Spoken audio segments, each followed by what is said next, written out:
Welcome to our new podcast for all the free agents out there who are on the hunt for their next career chapter. In this great corporate restructure of 2023, there is an incredible amount of talent who have been given the gift to reassess and really consider where they want to invest that talent and for whom. Our hope is that this platform will be just one avenue to match great talent with great opportunities and have some fun along the way. I'm your host, Tanya Pelletier, and today I am joined by Marcella Larsen. So, welcome. Thank you, Tanya. It's a pleasure to have the opportunity to talk to you. Where are you joining us from today? I am joining from stunning Sydney, Australia, giving some international perspectives to your series. Love it. And I know it's early morning for you, but why is that? What's best about early morning? Well, I am on the East Coast, so Sydney is very much of a morning Sydney city, and getting up early and enjoying the day is very much part of the culture here. All right. And you did say great coffee. Yeah, in Australia? The best coffee in the world. I actually think I heard the Italians are importing some of the coffee from here. So I'm going to have to try and do that myself. Very good. Very good. So I do not hear an Australian accent. Are you from Australia originally? technically, no, but I did spend quite a bit of my childhood here and went back to the US for university, but managed to relocate myself back here 15 years ago with my employer at the time. Okay. Very good. All right. So we're going to jump in and let's just start with a little bit of your journey. So we know that you spent a good amount of time at Microsoft. Can you tell us a little bit about that? Sure. So, Tanya, I think I'm a rarity. It was close to almost 3 decades I spent there. So, I joined out of an internship in South Korea and had a niche in supply chain, tariffs, duty, and trade, and that was my in to Microsoft many years ago, and had incredible opportunities, making big shifts a number of times at Microsoft. Probably a bulk of my career was focused on product management and data AI and AI. That's what led me to Australia. But I evolved that to have an industry specialty, and in the end, was the translator oftentimes of technology to help businesses understand use cases and educate the C-level suite and even boards, because technology is emerging so quickly. So that kind of became a bit of my superpower in the end at Microsoft. Hey. And I mean, a rarity maybe, but at the same time, Microsoft being just such a big place, that it just creates the opportunity to do many different things along those years, right? Yeah, absolutely. So I think that there was also a great deal of focus on career development. So, a number of opportunities where you were supported to make transitions. Um, so, I'm not sure where I'm going with this answer, Tanya. Okay, I have another question for you. So, kind of leading you into that next stage. So we know that you had the courage to take a leap out of your comfort zone onto a new path with Salesforce. And although we know that journey was way too short, what did you learn in that 1 year with Salesforce? Great question. I think I'm still processing some of the learnings, but I learned that I don't have to hide behind the brand, that Mhm. I have the courage and the skills to transition, and that working with a global team and a local team and trying to please both present some challenges and opportunities at the same time. So there were some unique perspectives I gained there.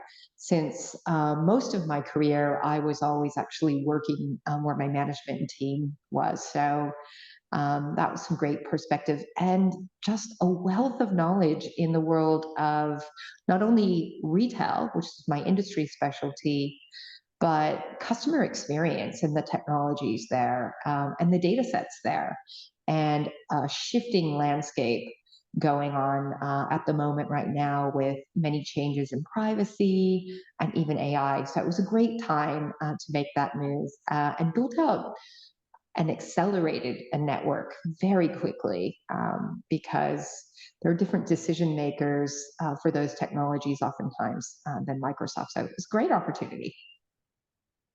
Yeah, and uh I'm so glad that you did it. I mean, I'm sure that there are moments where, where you were making that decision and you just wondered, "Ooh, how's that going to work out?" But just learning through some of that discomfort, having to rebuild relationships, networks, right? Not having, those years and years of relationships, but knowing that you could and you did. So, um, perfect. So, as you think about your next chapter, what kinds of things are you considering? I know we talked a little bit about, I think we're all considering, corporate. Do I stay in the corporate world, start a business, fractional leadership? What are you thinking? Well, I've been doing a lot of reflecting and what got me here and what do I want to do next. And I have to say, some of the highlights in my career were the times when I was focused on community affairs and giving back and sustainability. So, how do I bring that into what I do next with a passion for technology and the possibilities? So, I would say that's one of the biggest themes and the gift I have with how do I bring that together? What new skills do I need to do that well? So that would be a key theme for me in what I'm exploring next. And the team that I would be working with, because so much of your day to day that we learned, especially during the pandemic, was it's that small group of people that you work with every day that are so important and what you're going to learn and the chemistry there. So those are paramount. And something that keeps me rooted in this part of the world because again with being in a country where we couldn't leave for 2 years uh, understanding something like that can happen is making sure that you reflect on where do you want to be in 10 years from now, in 5 years from now, and building your career around it. So those were some of the things crossing my mind. And I'm in a new chapter too. My daughters are at university and getting on with their careers. So it gives me a lot of freedom actually to explore many avenues that I haven't had before. So it's the possibilities are truly endless. It's just that the landscape has changed around us, and understanding where the opportunities are is very different than a year ago. It is so true. And I think something we talked a little bit about too was just maybe this is a time frame where you're going to be able to marry a couple things together, right? Because you talked about meeting that definition around your values and values alignment and how important that is. But I mean, we all have mortgages to pay, right? So how do we do both? Yeah, well, I think new skills development could be a big part of that. So having the time to reflect on where do I see things going next and where's that gap, and investing in myself. And that, quite frankly, is a little frightening too in this time and in the uncertainty is do I prioritize that investment in myself or do I kind of hold that in case of emergency? Um, but I think getting an understanding of where things are shifting. And even in the past 2 months since I received this news, just the massive shift we've seen with ChatGPT and the adoption. And if I was in my day to day, I don't know if I would have had as much time to explore some of these newer capabilities that will be essential to our careers in the future. So I'm finding that very positive. Yeah. And that's good advice too for everyone who's listening. Before we kind of close up, let's talk a little bit about your skill sets, whether for another company at large or a business that you go after yourself. What are some of your superpowers that you bring to the table? Well, number one, if I reflect on my career in a constant theme, even in very different roles, it's a superpower of being an ecosystem builder. So whether it was working in an HQ and collaborating with the field and driving greater business results and empowering those specialists in the field, or doing the same with customers and partners, or even trying to bring startups into the mix and match them with customers and connect people, and even driving education with customers around that approach, I think is a superpower for me, is looking at that value chain and how do I build that ecosystem. From the discipline I got from Microsoft in approaching planning and KPIs and business reviews, to be able to apply that to anything I'm working on. I think that's been an incredible gift. A deep understanding of this world of data. So, from being product manager of SQL Server back when 7.0 was launched in the late 90s, and the evolution of where we are today, which has morphed into AI. I've seen incredible potential with that, and the future is very exciting around that. So, having enough understanding of that to be able to apply that to use cases and help businesses feel comfortable with how to get started, and being that connector between the tech teams and the business leaders. And also just an understanding of the impact and ROI needed on business, but then these emerging themes around sustainability and how important values are in balance with achieving business results. I think being able to come in and weave that in while achieving business results is incredibly powerful. So those are a few key themes that have been a part of my career looking back. That is a an in-depth skill set, broad but unique, because to be able to piece all those things together, I will say, is not it's not for the faint of heart, and it's not that everyone can deliver that. So, as we close up, what would you say to all of your fellow free agents out there to keep in mind this week as they continue their journeys?